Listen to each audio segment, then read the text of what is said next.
Citoyennes, citoyens, bonjour et bienvenue dans ce nouveau dossier de l'espace.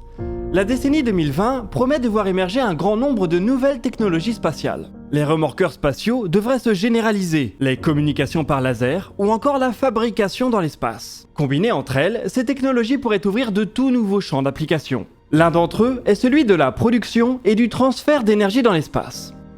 Ce n'est un secret pour personne, l'espèce humaine est très gourmande en énergie. Probablement trop pour ce que notre planète est capable de supporter.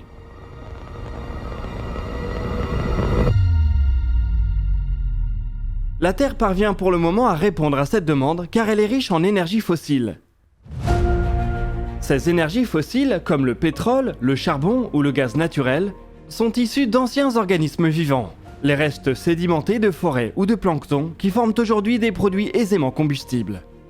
À l'époque de leur formation, ces masses vivantes ont grandi en grande partie grâce à l'énergie du rayonnement solaire. On peut ainsi voir les énergies fossiles comme de l'énergie solaire fossilisée. Exception faite de l'uranium qui lui nous vient d'autres étoiles que le Soleil.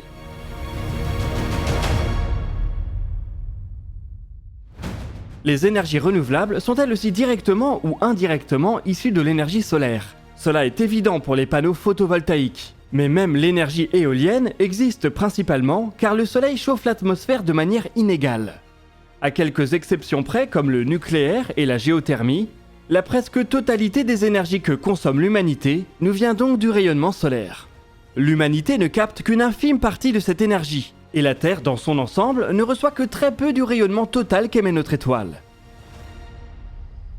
Il est ainsi théoriquement possible de capter bien plus d'énergie solaire que ce que fait l'humanité actuellement. On peut même supposer qu'une civilisation suffisamment habile dans la construction spatiale et les transferts d'énergie à grande distance se décide à exploiter une grande partie de l'énergie de son étoile, voire sa totalité.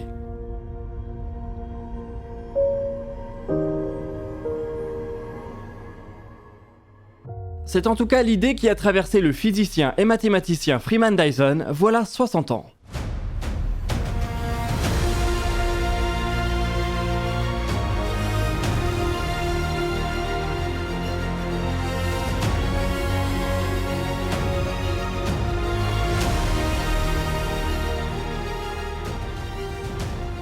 Dans un article publié le 3 juin 1960, il s'est intéressé à la recherche de vie intelligente dans la Voie lactée. À l'époque, l'idée d'écouter le cosmos en ondes radio pour y détecter des signaux artificiels commençait à faire son chemin. Dyson s'est cependant intéressé à une autre méthode. En supposant qu'une civilisation technologique cherche à maximiser en permanence la quantité d'énergie qu'elle peut exploiter, alors certaines d'entre elles devraient à un moment de leur développement tenter de capter une part significative de l'énergie de leur étoile. Si de telles civilisations existent bel et bien, Dyson a fait le pari qu'on pourrait les détecter. Des étoiles soumises à ce traitement seraient entourées de superstructures, les englobant totalement ou partiellement. Elles auraient donc une luminosité faible vue depuis l'extérieur. Elles continueraient cependant à dégager une forte chaleur qui se traduirait par une luminosité infrarouge bien plus importante que leur luminosité dans le spectre visible. En cherchant des étoiles brillant bien plus en infrarouge qu'en lumière visible, Dyson s'est donc dit qu'il serait possible de mettre en lumière des civilisations extraterrestres particulièrement avancées. C'est de cette manière que le concept de sphère de Dyson, particulièrement cher à la science-fiction, est né.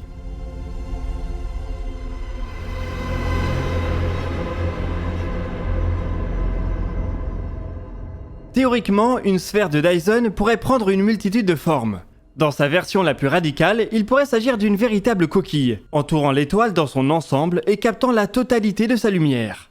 Une telle structure serait absolument gigantesque, ce qui implique des défis d'ingénierie conséquents. Si on prend l'exemple d'une étoile de la taille du Soleil, il n'est même pas certain qu'il y aurait suffisamment de matériaux de construction dans l'ensemble du système pour y parvenir.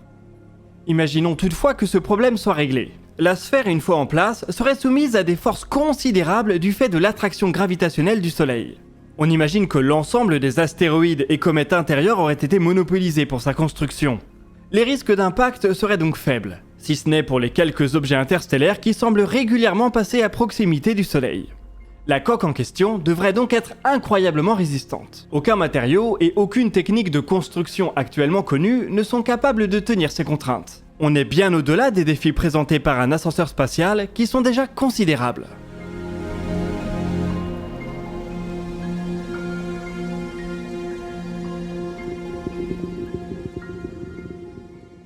Le jeu en voudrait pourtant la chandelle. En effet, si l'humanité était capable de capturer la totalité de l'énergie du Soleil, elle disposerait à tout moment d'une puissance plusieurs milliers de milliards de fois supérieure à ses besoins actuels. On imagine que pour mettre un tel chantier en marche, c'est qu'un ou des besoins spécifiques extrêmement gourmands auraient été identifiés. Peut-être le voyage interstellaire, ou les calculs d'une intelligence artificielle, ou d'une simulation informatique ultra complète. Il n'y a cependant pas besoin d'envelopper complètement le Soleil pour commencer à bénéficier d'une sphère de Dyson. On peut ainsi imaginer une couverture beaucoup plus parcellaire, ne captant que quelques pourcents de la lumière totale d'une étoile, voire une fraction de pourcent. Une sphère de Dyson n'a ainsi pas besoin d'être une structure unique. Il peut s'agir d'un ensemble de constructions gravitant autour d'un astre le long d'une ou de plusieurs ceintures. Pour se représenter un tel arrangement, on peut se rappeler la manière dont les satellites des méga-constellations sont déployés autour de la Terre. Si on remplaçait notre planète par une étoile, et les satellites de Starlink par des stations solaires, on tiendrait là l'embryon d'une sphère de Dyson. En fonction de la taille et de la densité de ces stations, une part plus ou moins importante de la lumière de l'étoile serait captée. C'est par ailleurs une approche qui demande des matériaux moins résistants et des ressources moins nombreuses que dans le cas d'une coquille complète. Il est toutefois évident que l'humanité n'est pas prête à s'attaquer à la construction d'une sphère de Dyson, même dans sa version la plus simple. Il existe bien en Chine des débuts de concepts de stations solaires géantes, mais ces dernières demandent encore beaucoup de travail et ne seront peut-être jamais réalisées.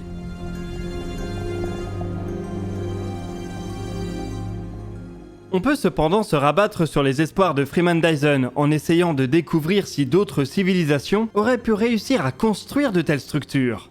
Régulièrement, la découverte d'une étoile très variable ou un peu singulière relance l'hypothèse d'une sphère de Dyson dans les médias.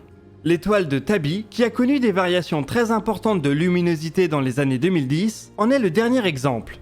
Au milieu des nombreuses causes naturelles possibles, certains astronomes se sont demandé si ces baisses de luminosité pouvaient être attribuables au transit d'une mégastructure. Ce qui a même valu à l'organisation SETI de chercher des signaux radio ou laser dans les environs de l'étoile entre 2015 et 2017. Sans résultat, bien évidemment.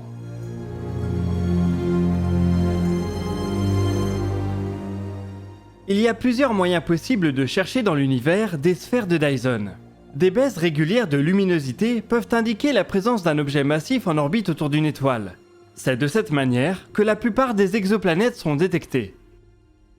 Il est aussi possible de chercher des signaux bien plus importants, qui pourraient signer le passage devant l'étoile d'une structure plus grande qu'une planète.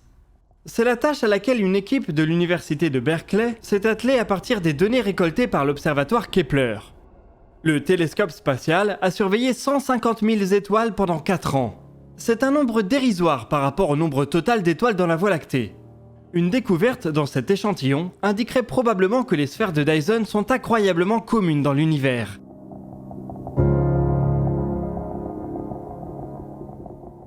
La méthode ne permet cependant pas de détecter des sphères complètes qui entourent totalement l'étoile. Il est aussi possible de reprendre l'idée originale de Freeman Dyson en cherchant des étoiles ayant une forte signature infrarouge malgré une luminosité faible. Cela est possible en comparant des relevés astronomiques infrarouges à des relevés réalisés dans d'autres longueurs d'onde. Cette méthode a produit une poignée de candidats, mais aucun qui ne soit convaincant. Ces dernières années, une nouvelle méthode a émergé qui propose de s'appuyer sur la mission d'astrométrie européenne Gaia.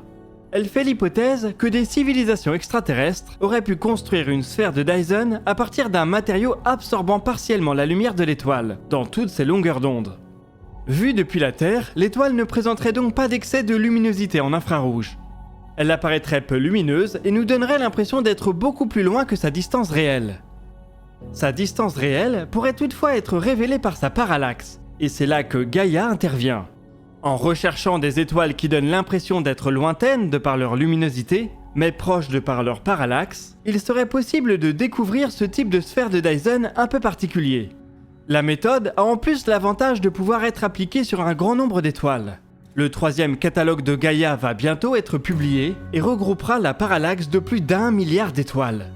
Cela reste faible par rapport au nombre d'étoiles totales de la Voie lactée, mais offre déjà des chances un peu meilleures de mettre le doigt sur quelque chose d'intéressant.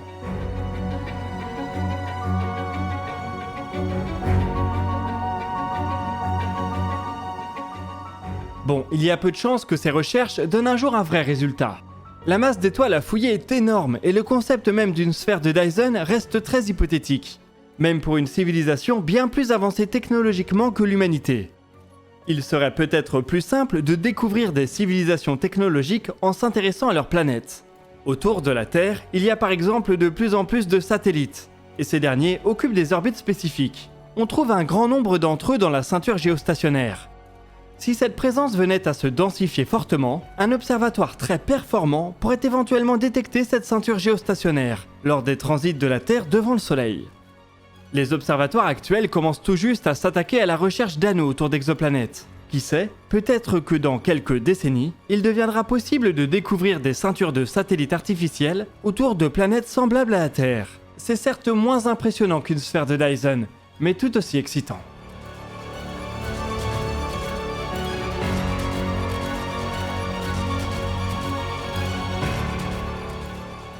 Nous voici en tout cas arrivés au bout de cette vidéo. Je vous invite à partager vos remarques et vos questions dans les commentaires. Nous répondrons à certaines d'entre elles dans la vidéo qui sortira ce dimanche à 18 h. Vous pouvez consulter la description pour retrouver des liens vers nos sources, nos réseaux sociaux et nos podcasts. Nous, on se donne rendez-vous ce week-end pour répondre à vos questions. Et d'ici là, citoyennes, citoyens, portez-vous bien.